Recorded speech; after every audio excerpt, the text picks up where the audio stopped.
and there is another study by Harvard Business Review, that also you can see, where the figure is not 7 but 13, that 7 people were killed or 13 people were killed, you see. Rest all of them did not panic, did not freeze, they just came down in a very, very systematic way, you see.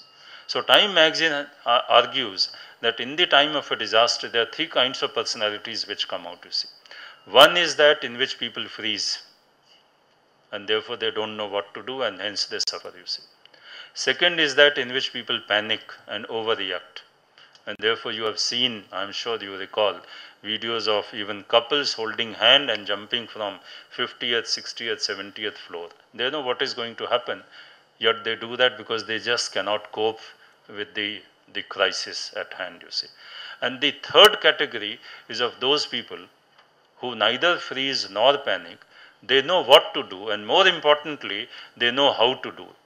And that how to do, you see, knowledge is easy to give, and there is a great role of ICT in knowledge dissemination. But then they also know how to do, you see, which comes through practice, rehearsals, mock drills, and again and again, again and again, again and again, untiringly. You have just got to do it like it happens in the aircrafts, you see. I would wonder if anybody were to tell me that this aircraft said, today we are tired, we have done it 1,000 times announcement. Today, you rest in peace, we rest in peace, there will be no security announcement. They just don't do that. They've got to do that, you see. And I suppose there is a competition how to do it better. There are aircrafts, airlines which tell you, even if you have heard it starts, even if you have heard this announcement 100 times, we request you to please listen to it once again. It's in your interest, you see. And then they go ahead. So I think there's a great deal of importance of this, and I suppose there is a great role which the ICT, the emerging technologies, be it mobile. I was just in the morning reading that globally there are 3.5 billion mobile users, you see. And out of that, 65% happen to be in the developing countries, you see. There is a much more penetration of mobile in the developing countries than the developed countries, you see. And I think India is a case in point, as far as the success story of mobile goes. So I suppose that is something which we need to harness. That is something which we need to really tap that potential, you see. And I think in doing that, we'll have to be really creative. We'll have to be innovative. We'll have to break new grounds. We'll have to really push ourselves to our limits, you see, as far as how to do and how to reach the unreached, you see, is concerned. I think that is something which doesn't happen easily even in the best of countries, I tell you, even in the most developed countries, you see. In Japan, Ravi asked me, let me just share a couple of things because there is a limitation of time also. I see that I'm left with just about maybe 4 minutes, you see. I'll try to limit to that. You see, there, of course, my assignment was to set up a new organization focused on recovery after disasters. It is called International Recovery Platform, you see. And that is because while the response in a humanitarian phase is very well organized internationally, UN system-wise, but that is not the same with recovery, you see.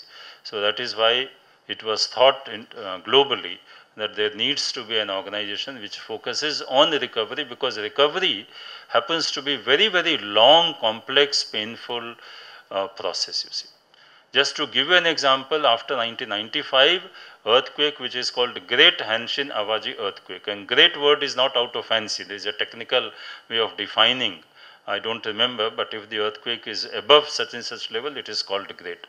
Perhaps the latest one is going to be called super great, you see, which has happened, and that is just to depict the seriousness of the whole thing, you see. Now, in Japan, that recovery platform, therefore, they had done this exercise even before the IRP, the recovery platform, came. A 10-year review of the 1995 Great Hanshin Awaji earthquake, you see. And normally, after 10 years, I think the files on Odisha super cyclones closed in our Agriculture Ministry or Ministry of Home Affairs, wherever it is, you see.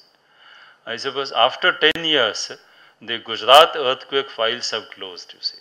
Normally, we won't be open If somebody were to come now and say कि साहब गुजरात के recovery में ये करना बाकी है, हम कहें यार क्या बात कर रहे हो, 10 साल हो गए, आपने पहले नहीं कहा, अब आप कहाँ आ रहे हैं, और भी बहुत सी चीज़ें हैं, दुनिया बहुत आगे बढ़ गई है. Fine, that's our way of looking at it, you see.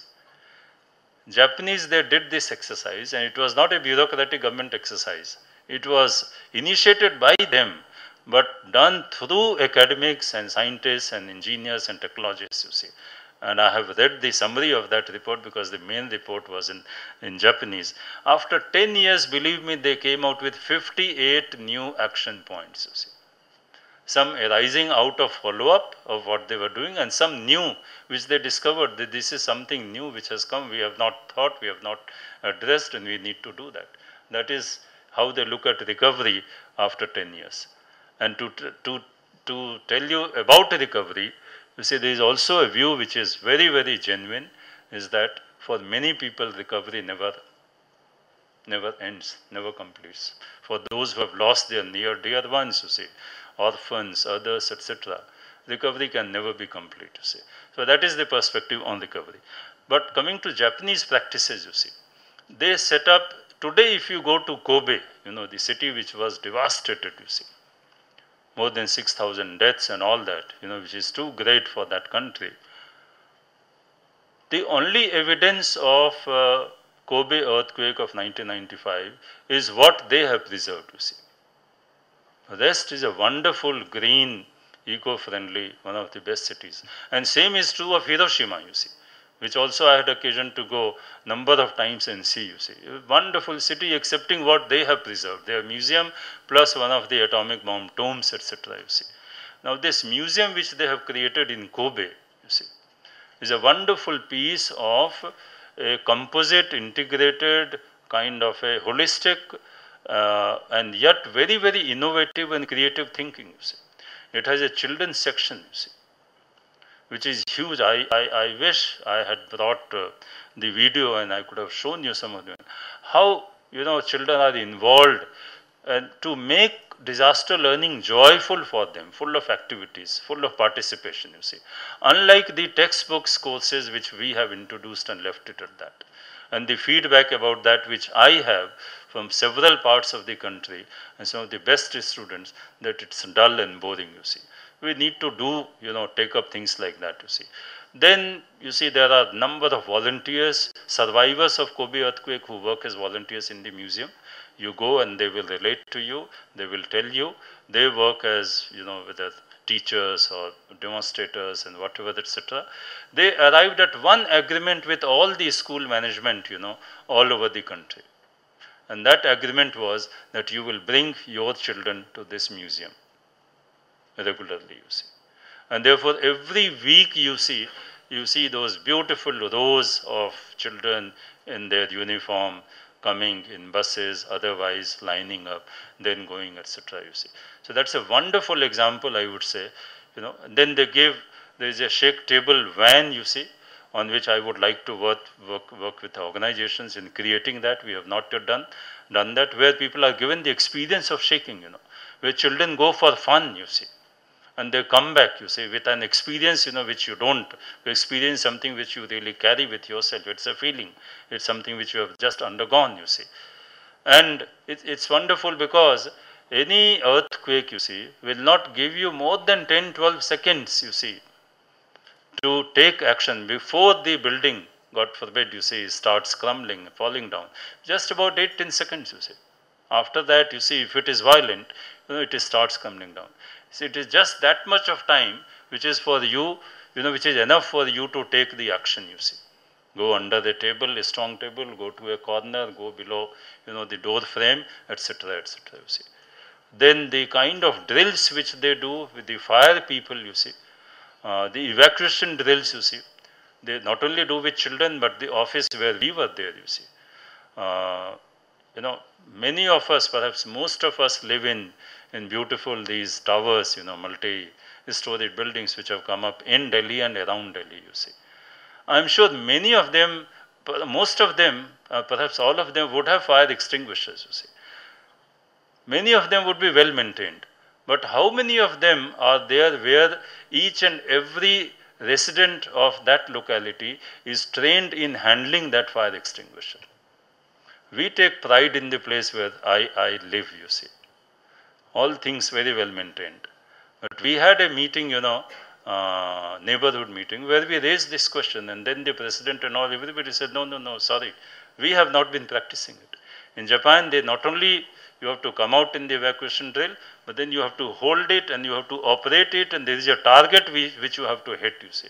Because in the heat of the movement and that crisis, you see, you may be targeting this, but your stream may be going in another direction, you see. So these small things, you see, are very, very important. So what I am trying to say, let me sum up by saying that public awareness and community education, you see, is the first step towards any disaster risk reduction or mitigation or prevention, you see.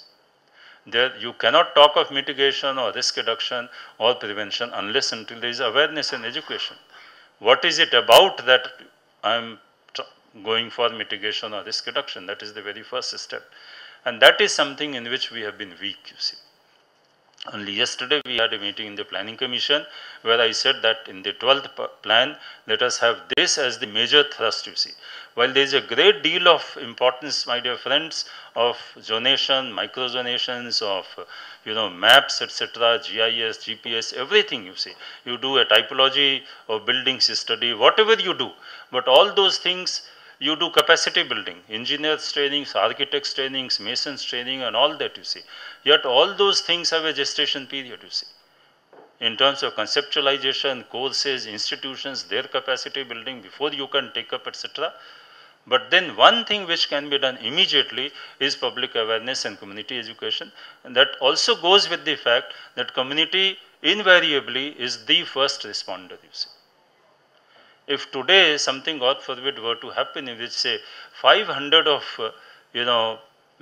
residential complexes or buildings were to be severely affected in Delhi or around, including schools and hospitals and police headquarters and government headquarters and some of these bhavans, etc., do you think we have institutional capacity to attend to all those 500 or even 200 places at a time?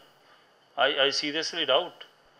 We don't even have mass casualty preparedness, as far as the hospitals are concerned, let alone their own safety of their own buildings. And mind you, the district hospital in Bhuj, that had, just sat down killing about 200 patient nurses and doctors, you see. So in that kind of a situation, you see, while all those structural safety measures, other non-structural are very important, but I think there is a great deal and centrality of going for public awareness.